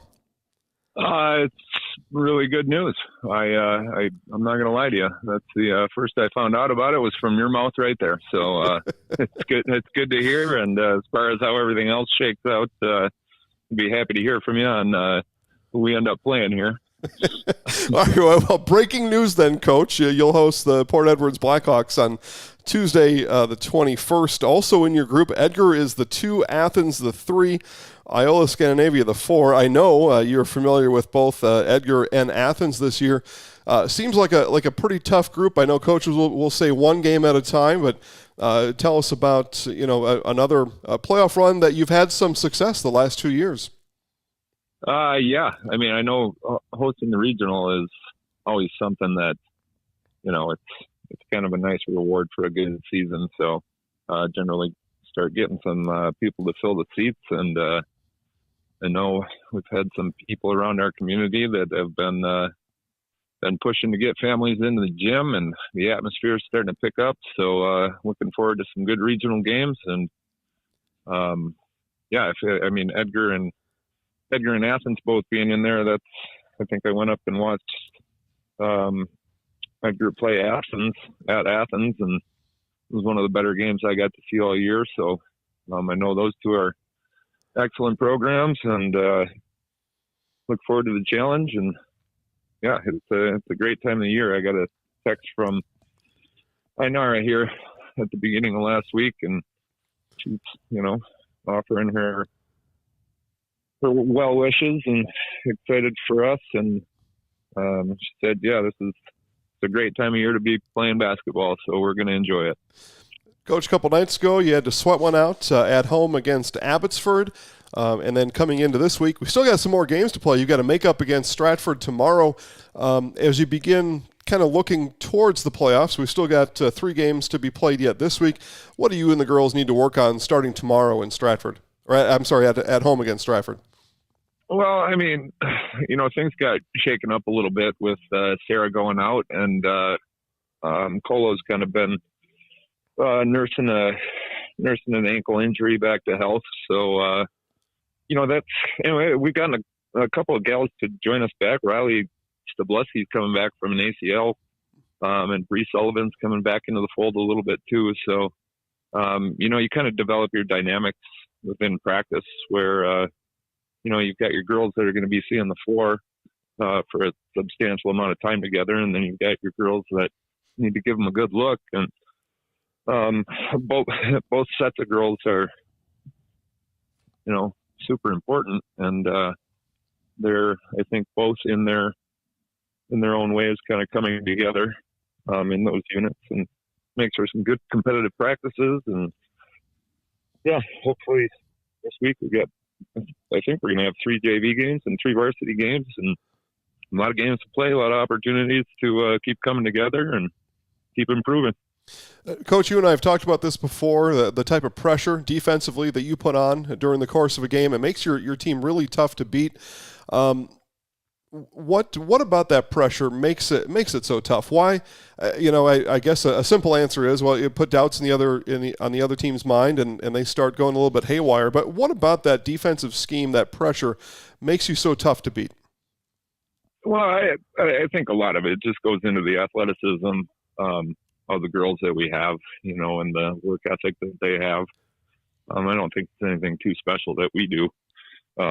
I mean, honestly, there's a lot of times when I'm challenging them to do more than what they're doing. So they are pretty exceptional, and we're just blessed with some talented girls. And I'd like to see them do it on a more consistent basis, and we can all get locked in and be on the same page there. It's nice to be able to pressure and everything, but we get down the stretch here, it's not just about the pressure. It's about being solid all the way through and finishing possessions with rebounds. I don't think you can count on turning teams over all the way to the rest center. So we'll continue to try to put our best looks out there and pressure teams when we can. But at the end of the day, I don't think teams are going to keep handing it to us. Talking to Assumption Royals head basketball coach Ryan Klein. Coach, tell us about the status of girls athletics at Assumption Catholic High School. You've been to state 2 years in a row, state championship 2 years ago. Softball team brought home a gold ball in the spring. The soccer went to state, and those two during the same season, both soccer and softball. Volleyball team this fall had a long playoff run. What is it about girls athletics right now at your school? A lot of it is just the families that, they through the years have established high expectations just for being good contributors to whether it's the school system or the sports program or the music department, whatever it is, just being good people, being willing to sacrifice for others, and the we before me mentality. That was a big theme for the softball team, I think, heading to their state title last year. So there's a lot of selflessness that goes into being successful in team sports. So I think that comes from the parents, and it's a gospel message. That's it's what we like to spread at Assumption. So I think it all kind of ties together. And lastly, Coach, before we let you go, taking a look back at your bracket, Port Edwards, your first round opponent, has yet to find the win column. So we look to Friday's game, and you'll match up against the 8-9. That's Rosholt and Pacelli. In your coaching past, how do you kind of think about maneuvering through the playoffs with a short amount of time and sometimes not a whole lot of prep time between these games? How do you, in your experience, how do you go about preparing for the playoffs? Well, a lot of it, I think, when you get down to it, is your body of work is done, and you're as prepared as you're going to be. So fine tuning things is kind of part of it, but for the most part, if you put the work in, now's the time to just let it shine. And we have a great asset in Coach Jablinski. He puts together and works on scouting reports and things like that for us that enable us to be prepared for anything that's going to come our way. I don't think we're ever surprised by an opponent or, don't know what we're going to see coming our way. So Coach does a really nice job of watching film and laying things out for us. And then, the girls at the end of the day, I don't think they ever look at a scouting report and overlook someone or get, afraid that, well, this is a tough opponent and any of that stuff. It's just something to have you more prepared, and then you go do your best. And I think a lot of our girls have high expectations. They get a little bit older, and the juniors and seniors will put the weight of expectation on themselves a little bit. We're blessed with some young kids that I don't think know any better, and you just go out there and compete, and having a nice complement of all of that. That can certainly make it work. I don't think there's any one perfect formula, so figure it out year by year. So. Well, Coach, you got 3 games this week, potential for 3 next week. So rest up, play hard, and best of luck the rest of the way. I'll take a good nap during the Super Bowl here. It'll be great. Thanks a lot, Coach. We'll talk to you again soon. Yeah, thank you, Jason. Thank you for all you guys do. That was Assumption girls basketball coach Ryan Klein. As we bring Mike back on here, Mike with an astute observation as well. I said the Assumption Royals have 3 games next week. They do, at home against Stratford. That's a makeup game. Game may have been rescheduled 2 or 3 times already. It seems like it's kind of worked its way down the schedule. and they finish up at home against Marathon. But in between there, a game at Pacelli in 2 days, a game at Pacelli, and there you go. The 8-9 is Roshold and Pacelli. Maybe a playoff preview there. Absolutely, and even before that, not only does this 3-game stretch and then 3 games next week, up to 3 games next week, could make it even tougher. But I look at the 5-game stretch they had just before this. This is about a 2-week stretch, 4 on the road. Edgar, Athens, Wild Rose, and Auburndale. At home against Auburndale. Find me a Division V team with that tough of a 5-game stretch in 2 weeks. That will help this team, and really all those teams, build for this playoff run to have that stretch late in the year. That shows what your team is made of as you're getting close to conference championships and the seedings. Yeah, and I think that one of those Auburndale games, they had to shoehorn in for a reschedule also. Yeah, because we had those snowstorms, yeah. Yeah, so they've been tested for sure. Again, that was Assumption Royals basketball coach Ryan Klein. So there we go. We talked to the 1, 2, 3, and 4 out of Division 5. That is sectional number 2 on your bracket at WIAAWI.org. And we're going to finish the show with a bang here in a few minutes. Coming up in about 3 minutes' time, Stevens Point basketball coach Kraig Terpstra. I know Coach is going to have questions about being seated under Marshfield and Wausau West, even though his team are conference champions and he's 4-0 against them. We'll field maybe a thing about Kraig maybe asking us the questions. Maybe, and especially with the emotion that they just had in his last game with them and Marshfield. And we're talking about both coaches back-to-back. Both coaches were getting heated. Both coaches were very intense during that game. I believe me, I was there. Yeah. That game was that was one of the most intense games I've ever called.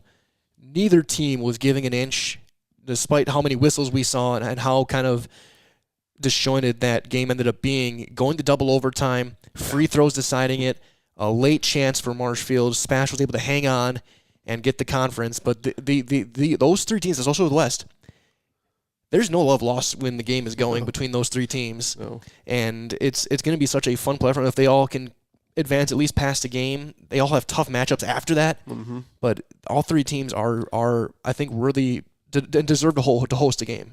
I think all 3 teams are good enough to host a game. Yeah, so again, we finished the show with a bang. Stevens Point's Kraig Terpstra, Marshfield's Taylor Varsho, and again, Mike was just talking about the double overtime grinder just down the road about a mile and a half that way on Friday night. One that you if you can, and it's tough sometimes as a coach to impart this knowledge on teenagers, but come playoff time, if you can kind of hold a game in the back of your mind and then go out and kind of execute against it, but still, obviously you're going to play somebody else. But if there's any motivation, you can kind of hibernate away and then pull out when it's needed. I think both Stevens Point and Marshfield might be able to do that out of that game on Friday night. Oh, especially in Stevens Point's case, they essentially played only 6 players. Mm-hmm. And really only 5. After Lawrence Schlossman fouled out early in the second half, they went the same 5 the rest of the way. They did not make any subs after that, and they trusted their girls not to get fouled out, and they went the rest of the second half and both overtimes with the same 5, which was an incredible feat for them, especially with 3 of them being seniors, another couple being sophomores. Yeah, and it all ended with the Smash Panthers being Wisconsin Valley champions in 2023. We'll let Mike see about getting our penultimate interview here. Coach Kraig Terpstra of the Stevens Point Panthers. Excuse me, folks. I've been talking nonstop since about 10 o'clock this morning, which I guess is not all too difficult for me to do. Stevens Point will open up playoff play on Friday, February 24th, so that's 2 Fridays from now. And again, just a quick summary on the seeds. Seeds are mathematical. This is now the 2nd year in a row. This is at the request of the Coaches Association. And the other thing that the coaches asked for was a little bit of lead time between the seeding process, which ended about 2.5 hours ago, and then a little bit of time before that first playoff game. So again, the first playoff game for Stevens Point is in 2 Fridays from now, as they will play at home, just like I said, about a mile as the crow flies from where we're standing now in Stevens Point, and they will take on Oshkosh West on that day. As here, I'll hit the button over here this time. There, yeah. The Bluetooth also times out as it turns out. And And the winner there between Oshkosh West and Stevens Point will almost more than likely take on the Neenah Rockets. But before we get there, we'll bring in Panthers head coach Kraig Terpstra. Coach, we'll get right to it. I know you've got a busy day today. You are the 8th seed. You are conference champion. You're 4-0 against Wausau West and Marshfield, and seated below both of those teams. I guess we'll just start right there. Give us your comments on the 8th seed heading into next week's playoffs. I guess I really don't care. I really don't have a comment. Why worry about something you can't control? I mean, I don't know what you want me to say. I mean, obviously we've proved we can beat those teams. So, you know what? I mean, I wouldn't be coaching if I worried about things you can't control, and we can't control that. So we're just happy to play in the postseason just like everybody else. Coach, what you did control was the Wisconsin Valley Conference this year. Double overtime winners over Marshfield on Friday night, which was also senior night. How much of a boost is that? What kind of how long lasting can a win like that be here now towards the end of the season? Well, yeah, someone asked me, afterwards, a big win like this be a letdown for, some games this week. And I said, well, certainly hope not. Hopefully it will give us confidence and, kind of more motivation, kind of pick the team up to play even at a higher level. I know we've improved as the year has gone on. There's been some up and downs, like all teams in the dog days of late January, early February. But, I think the girls are ready for a stretch run. You're at Rhinelander and then at Wisconsin Rapids the coming week, so you've got a week yet of practice and a couple of games before the playoffs begin. What's kind of job one for you and the girls when you hit the floor at Rhinelander on Tuesday night? Yeah, just play our game, execute what we do, play good defense, rebound well, and you got to do those two things because some nights the ball isn't falling, and when you play good defense and rebound, you always give yourself a chance. So, we're going to make sure we as coaches are going to make sure we do that, and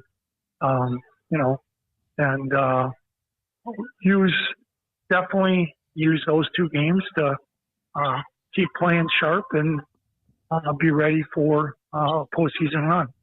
2 Fridays from now, you host Oshkosh West. Kind of take us through the planning. At what point do you start the preparation for that playoff game? Well, probably late this week. I mean, we're not going to disrespect either team we play this week, by not preparing for them. So we'll have ample time to rest and mostly, this isn't. You can't. Obviously we work on things. Like if they're more of a zone team or they're a pressing team, we'll work on that. But, you got to take care of yourselves too, and you got to keep doing what you do well, making sure we're getting our shots in at practice, making sure we're doing the little things in our offense, the good passing, the good cuts, the strong screens. We got to do those things too. It isn't just preparing for the other team, but, the big thing is we just got to stay sharp and hungry. Sorry, Coach.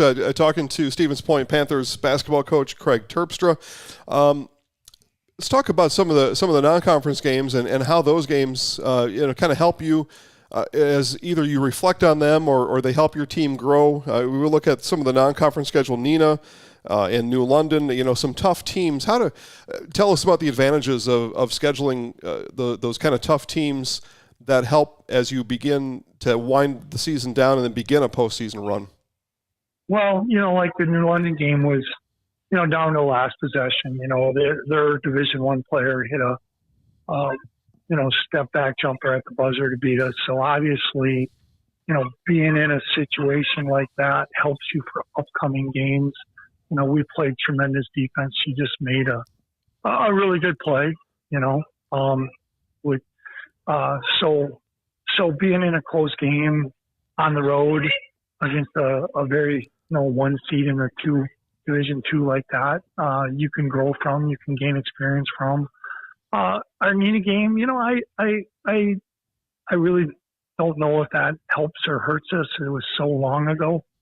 I think both teams are different than when we first played. But obviously there is some familiarity with playing them. We played them so much the last couple of years, but as far as the outcome of that game goes, I really don't know if that matters.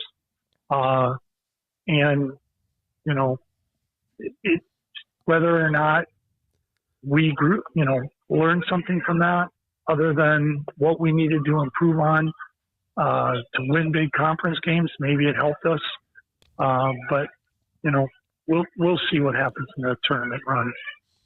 And then lastly, Coach, somewhat of the same question about your conference mates and playing in a tough physical style conference like the Wisconsin Valley, and then just when you think you're through with them, those same names are littered throughout your sectional. How does playing in a really tough, gritty conference help develop your team? Well, yeah, I mean, it could be one of two things. It's kind of like the Big Ten and NCAA. They say it's almost detrimental that you're playing so many big games at the tournament time.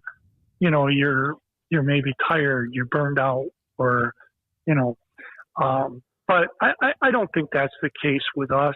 I think the close games we've played against quality opponents has given us experience for what we expect out of Oshkosh West to be a close game, and if we're lucky enough to win that game, our next game.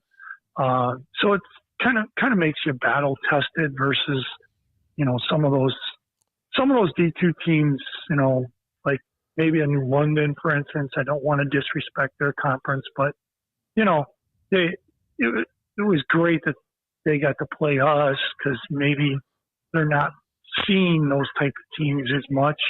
So that helped them for a tournament run. But,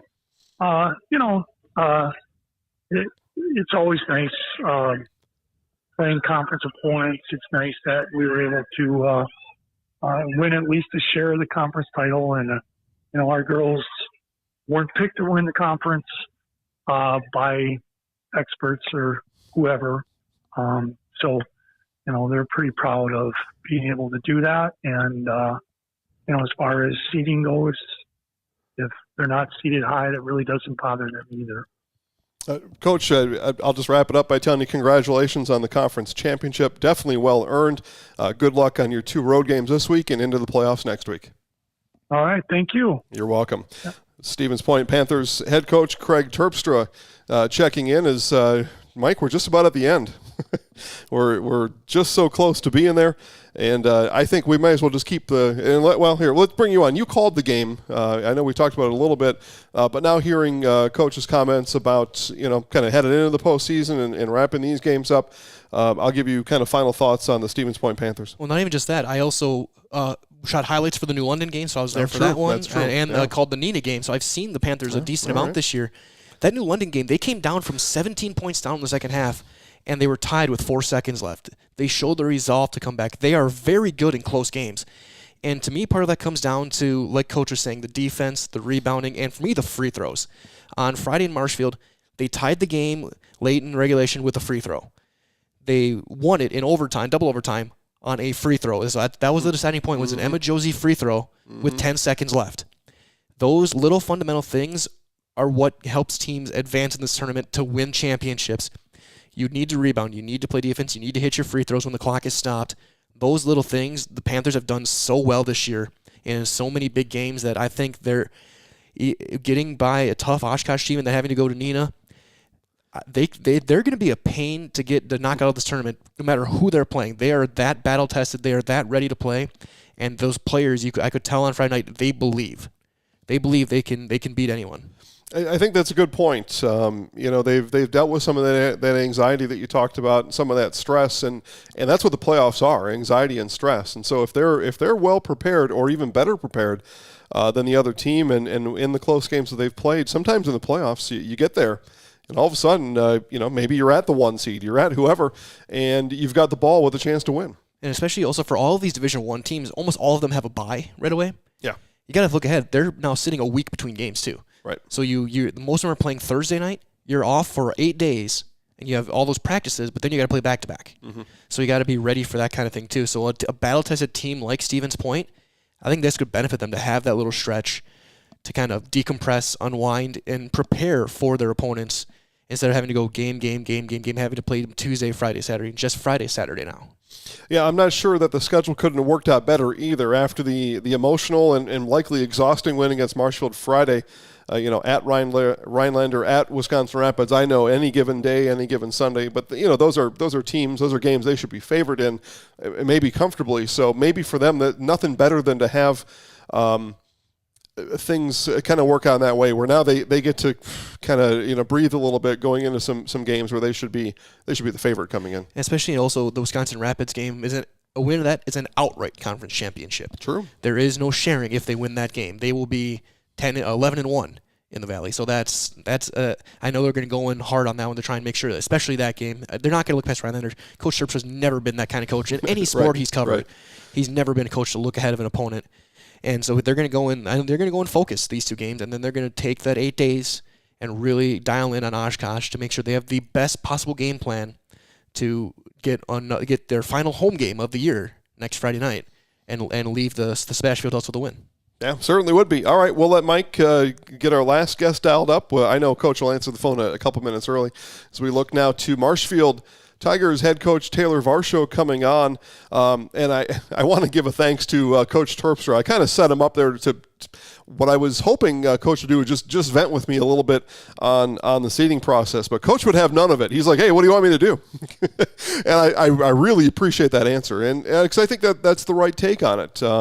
Your season is what it is. Your book of work is what it is. The results happened. You played the games. The outcomes happened. And coaches, Coach Terpstra will say, "Oh, yeah, what do you want me to do now?" That's the math. That's what we all agreed to in the seeding process. I don't really have any comment about it. We're going to come out here. We're going to play Oshkosh West, and we're going to play our best when the playoffs begin, and that's going to be that.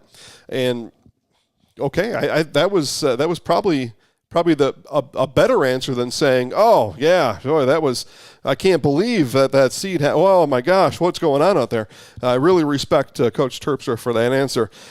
We now turn to our final guest here on the show today, and it's Marshfield Tigers head coach Taylor Varsho. Coach, thanks for calling in today. I'm sure you got big Super Bowl plans, so we won't keep you too long.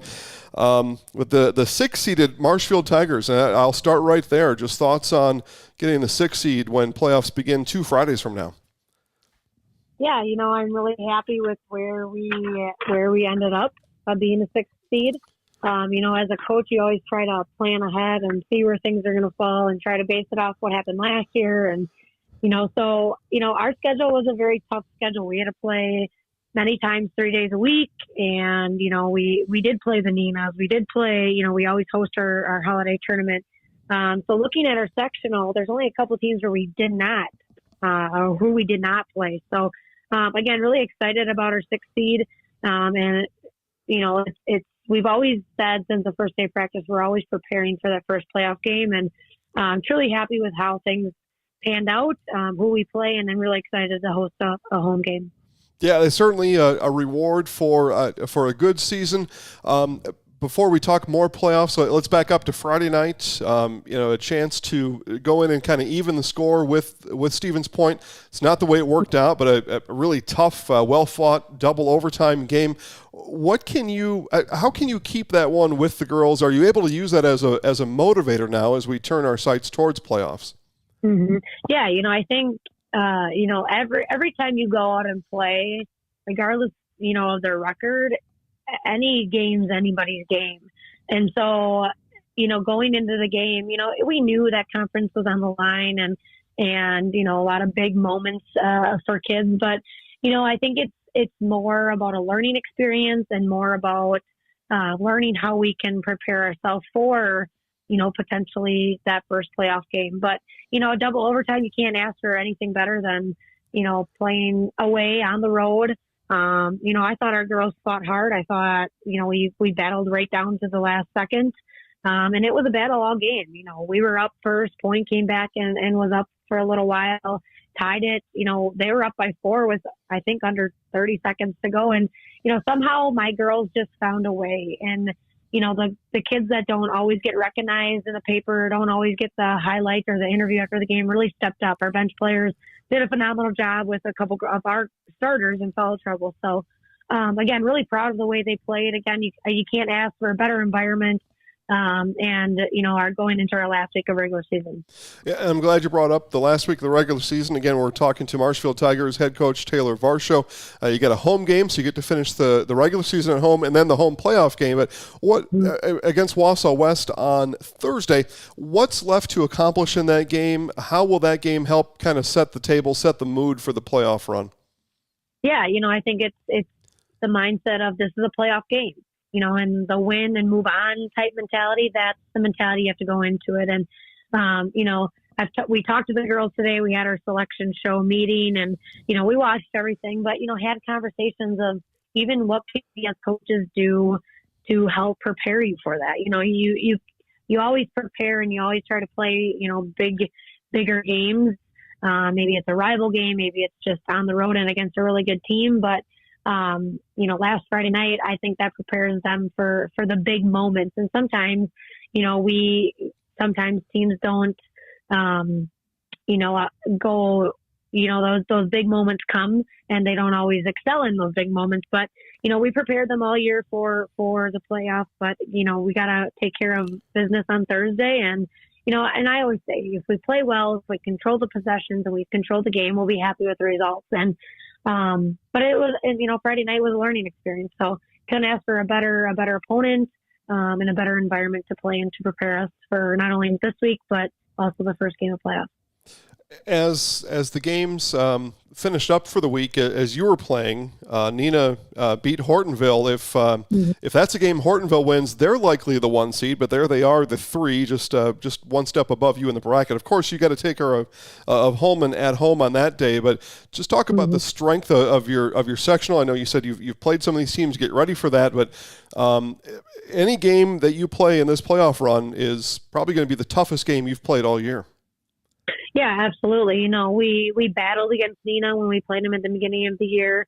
I know they just beat Hortonville, but, like you said, everybody's 0-0 when you go into playoffs. It doesn't matter if you're the last seed, doesn't matter if you're the first seed, because as you know from last year, things happen. And, but, if you as a player and the 5 out there at that time control every possession, we can control our turnovers. And it really comes down to, hitting shots, but also getting to the free throw line. Free throws are a big part of the game. And, as you noticed, both teams on Friday didn't, we shot 50% from the free throw line. So the free throws will win you games. And, if we can control those things, I'm really happy with, playing Holman at home. And then, if we would chance by win that game, we would, head on the road to Hortonville. But again, really happy with our matchups, really happy with the process. And, just really excited for our team and our girls to finish up regular season and keep moving on. After the Wausau West game on Thursday, you'll have a little bit more than a week to get ready for Holman. You've talked to your girls all season long about rent is due. How do you get them to go about that next week of practice without a game and collect enough money? That way when rent is due, they still have the energy and the focus left to complete the mission. Yeah, I think our motto was rent due, and it's not only during your season, but it's also, putting time in when it's your coach isn't telling you have to be at practice. It's, during the off season, during the fall, during the summer. And like I said all year, we had a great summer. We played in really big tournaments. We had a couple, skill sessions twice a week. So the girls really bought in. But again, you can't take a couple months off. You can't take a couple months off of not having a ball in your hand. That's just not how it works. So, we're not going to go about it any other way. our girls are still going to come in the morning and shoot and get their shots up, and hopefully have really successful practices from here on out, and maybe get a scout team here and there. Maybe ask some of our younger JV boys teams to come in and just kind of simulate going against taller and maybe just a little bit more stronger individuals that we've done in the past as well. We'll let you off with this one, Coach. Through the way, some of the others that can help pay rent are the fans that come and cheer you and the girls on. So I'm going to let you help promote your team and remind people to come out, whether it's on Thursday night against Wausau West or to come out and help the girls against Holman next week on Friday. Tell us about fan support and why you need those folks in the gym. Yeah, even if you go back to Friday's game, we had a good fan base. Our student section was awesome and into it. And, even our parents travel well. So, it's super important, I think, even to have a home game for our youth to come out and support us and see what a playoff environment looks like. I think it's huge, not only just to see what it's like, but also to learn about the game. And you can never watch enough basketball as a young player and who really wants to be in that varsity role as they go up through the program. So, again, we should come out and support. It's about the culture at Marshfield. So really excited about the next couple weeks here. And, it's going to be a battle. So I'm excited about, who's going to play who and who's going to win here and there. So just really excited to see how things pan out. Marshfield Tigers head basketball coach Taylor Varsho, best of luck the rest of the way. Thank you. All right, and we'll bid adieu to Coach Varsho. Mike, I'm going to turn it over to you as we wrap this up. We've got Super Bowl kickoff in less than an hour. I know me and you are both going to rush to the TV to watch that. Maybe not, but we'll get there when we get there. Yeah. So you heard Coach talk now. You saw her team play on Friday. Why should Tigers fans have hope after losing that double overtime thriller? Why should they have hope come playoff time? Well, one, they're 18-5. They've won 18 games for a reason. They're a very good team. I mean, tough those losses were to Spash. That's just two. That's two losses. There's only two conference losses they've had. Mm-hmm. And Coach had talked about the depth of the team that had to really step up on Friday nights, and they did. Players who didn't get a ton of minutes throughout the year all the time really came through, and they had to play in that overtime. I mean, you had Danny Minsas fouled out. Grant Corbett had to sit for a lot of the game with foul trouble. They had to battle through it. Schuler had foul trouble. They had to fight through all of that, and they did. And they took it to overtime. They took it to double overtime, and they made the stops needed at that point. They're still a very good team. That game could have been a toss-up either way on Friday night. And either one of those teams, I could have been calling conference champions right now. But it ended up going to Stevens Point. But Marshfield is still a very, very talented team, and they're definitely going to be, if they get by Holman, they're going to give Hortonville all they can handle. Yeah, I think you're right, and I think with Hortonville, what I've been told, won't have a key member of that team due to injury on that day. You don't, you want to win, fair and square or whatever, but you can't help who the other team roster is either. You play who's across from you. And being that as it is, that'd be for a regional championship, and it'd be Marshfield on the road in a regional championship, and with a Division I recruit sitting on the bench that day, you would think that's got to be an advantage for the Tigers as well. And then again, like you've always saying, the coaches don't look ahead. We can. That's right, we can. You get to sectionals. They're seeing a team that they played already. Yeah, Superior. Yeah, I don't see anybody tripping up Superior on the way, and that was a game that they competed in at home, and Superior's only got one loss on the year. Yeah, and then again, you talk about also this Division I side. We talked about Division V side earlier, how much of a gauntlet that is. Yeah. This side of Division I is as well, because you talk about the three good Valley teams, Superior, Hortonville, Neenah. It's a tough section. Yeah, and whoever gets through that one is going to definitely earn their trip to state. And on the top half of it, we didn't talk about it a lot. We weren't able to get either coach on the show, but Eau Claire Memorial, the 5, Hudson, the 4, those are Big Rivers Conference opponents right there. And it seems likely to me they will battle for a regional final. And whoever goes from there maybe would have a crack at Stevens Point, Oshkosh West, or Neenah. And Hudson and Memorial are good basketball teams too. Yeah, it's weird because you always see how they bracket these things. You always have like the one section where you think, it's an easy run for a team to make it through, whether it's no matter where it is. But then you get ones like this where it is absolutely brutal. and you almost feel like the sectional games might be better than the state games. When you think of how, like, especially if you look at like Assumption Athens, Assumption Edgar, Iola against any of those teams, Neilsville moving through, like those games feel like they almost could be obviously not higher stakes because it's state championship, but it almost feels like the atmosphere there is going to be more intense than a state game. Well, and that's why we love playoffs as much as we do. We brackets, we all get to stare at the brackets now for the next week, and then we get to do it all again next week when the boys' brackets come out. So, Mike, it's been a lot of fun. We'll have you back next week if you're around. Absolutely, I'll be here. All right. Again, thanks to, I got to get my reminder, there's been so many. Thanks to coaches John Gaier, Andy Braunel, Kyncaide Keefe, Tom McCarty, Joel Biadasz, Ryan Klein, Kraig Terpstra, and Taylor Varsho for really making the show what it is. We have the show. We invented and put the show on so coaches can come on and give their piece about their team and help promote their team and get ready for the playoffs and help you get ready for playoff action as well. Super Bowl kickoff is in less than an hour. Probably some sort of pregame show coming up in a few minutes. We'll let you go watch that.